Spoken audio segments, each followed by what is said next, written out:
మీ business ఏదైనా మీ ఊర్లో promotion చేయాలంటే అది సుమన్ టీవీతోనే సాధ్యం. ఇప్పుడే సంప్రదించండి. నమస్తే, welcome to Suman TV. TDP ప్రభుత్వం అధికారం చేపట్టింది. అధికారం చేపట్టిన అనంతరం 5 సంతకాలు అయితే చేశారు. అందులో చివరిది స్కిల్ డెవలప్మెంట్ కి సంబంధించి సంతకం చేయడం అయితే జరిగింది. అయితే స్కిల్ డెవలప్మెంట్ విషయంలో ఇంతకు ముందు కూడా కేసులు నడవడం కూడా మనం చూసాము. అయితే స్కిల్ డెవలప్మెంట్ తో చాలా మంది లబ్ధి పొందారు అని ఇప్పటికే ప్రజల్లో ఒక ఇదైతే ఉంది. అయితే స్కిల్ డెవలప్మెంట్ కి సంబంధించి మరిన్ని వివరాలు మనం తెలుసుకునే ప్రయత్నం చేద్దాం. సార్, స్కిల్ డెవలప్మెంట్ కి సంబంధించి గత ప్రభుత్వ హయాం పూర్తిగా వైఫల్యం చెందింది. అలాగే టీడీపీ హయాంలో స్కిల్ డెవలప్మెంట్ అనేది తీసుకొచ్చారు. దీని ద్వారా చాలా మంది లబ్ధి పొందారు కూడా. ఇప్పుడు మళ్ళీ దాని మీదే మరో సంతకం చేశారు, దాన్ని మళ్ళీ ప్రారంభిస్తున్నారు. సో ఎలా ఫీల్ అవుతున్నారు? స్కిల్ డెవలప్మెంట్ మీద సంతకం పెట్టి చంద్రబాబు నాయుడు గారు చేసిన పని వల్ల చాలా మంది నిరుద్యోగులకి మంచి భవిష్యత్తు వచ్చే అవకాశం ఉందండి. ఎందుకంటే ఈ స్కిల్ డెవలప్మెంట్ అనేది 10+2 అంటే ఇంటర్మీడియట్ క్వాలిఫికేషన్ ఉన్న వాళ్ళు ఆ కోర్స్ చేసి వాళ్ళు ఎప్పుడైతే ఆ స్కిల్ డెవలప్మెంట్ నేర్చుకున్నారో వాళ్ళకి పెద్ద పెద్ద కంపెనీల్లో మంచి ఉద్యోగ అవకాశాలు కలిగి వాళ్ళు లక్షల్లో డబ్బులు సంపాదించుకునే ప్రయోజనాలు ఉంటాయి. వాళ్ళు కూడా వచ్చి ఎంటర్‌ప్రెన్యూర్ కింద ఒక ఫ్యాక్టరీ పెట్టుకుని, ఒక కంపెనీ పెట్టుకుని వాళ్ళు ఇంకా నిరుద్యోగులకి వాళ్ళు ఉద్యోగం కల్పించే పొజిషన్కి వెళ్తారు.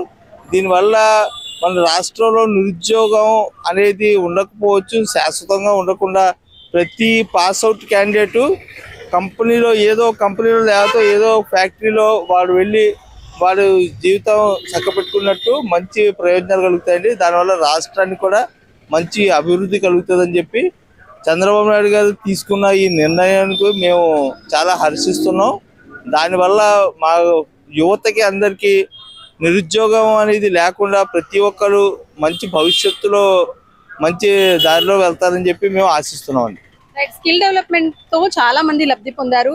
ఇంతకు ముందు కూడా స్కిల్ డెవలప్మెంట్ లో అవకతవకలు జరిగాయంటూ కూడా మీకు తెలిసిన విషయమే. చంద్రబాబు నాయుడు గారిని అరెస్ట్ చేయడం, జైల్లో పెట్టడం ఇవన్నీ కూడా జరిగాయి. కానీ ఆ టైంలో ఎంతో మంది సాఫ్ట్వేర్ ఉద్యోగులు కూడా స్వచ్ఛందంగా బయటకు వచ్చి చంద్రబాబు నాయుడు గారికి అప్పుడు మద్దతు కూడా తెలపడం జరిగింది. అయితే దీన్నే సాకుగా చూపించుకొని స్కిల్ డెవలప్మెంట్ లో అవకతవకలు అనేది సాకుగా చూపించుకొని పూర్తిగా ఓడించడానికి అయితే ప్రయత్నం చేసింది అనుకోవచ్చా వైసీపీ? ఈ స్కిల్ డెవలప్మెంట్ అనేది ఒక సెంట్రల్ గవర్నమెంట్ నుంచి వచ్చిన స్కీమ్ అండి. దీంట్లో చంద్రబాబు నాయుడు గారు 100% యువతకి మంచి భవిష్యత్తు చూపించారు తప్ప ఇది ఎటువంటి స్కామ్ కాదు.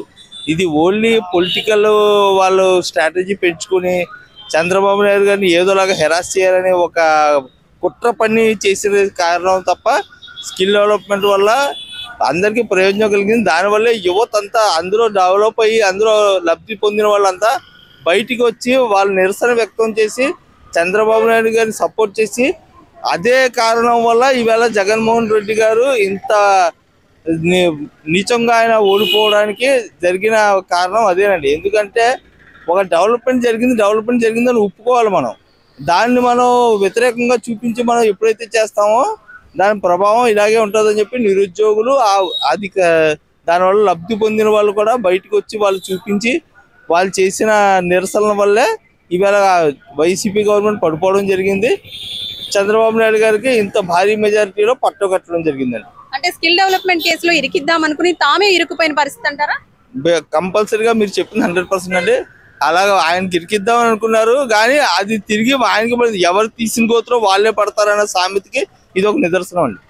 థ్యాంక్ యూ సో మచ్ అండి మీ అభిప్రాయం తెలియజేసినందుకు. సో చూసారు కదండి, స్కిల్ డెవలప్మెంట్ కేసుకు సంబంధించి అవకతవకలు జరిగాయంటూ చంద్రబాబు నాయుడు గారిని ఇరికిద్దామని తామే ఇరుక్కుపోయారు అన్న పరిస్థితి అయితే ప్రజల నుంచి వినిపిస్తుంది. స్కిల్ డెవలప్మెంట్ కి సంబంధించి గతంలో కూడా టీడీపీ హయాంలో ఎంతో మంది లబ్ధి పొందారు. ఇప్పటి కూడా అంతకు మించిన లబ్ధి పొందుతారు. దానికోసమే స్కిల్ డెవలప్మెంట్ ని మళ్ళీ తెర మీదకు తీసుకువచ్చారు. ఇది 100% సక్సెస్ అవుతుందంటూ కూడా పబ్లిక్ చెప్తున్న పరిస్థితి. కెమెరా పర్సన్ హసన్ తో అనుశ్రీ, సుమన్ టీవీ, కాకినాడ.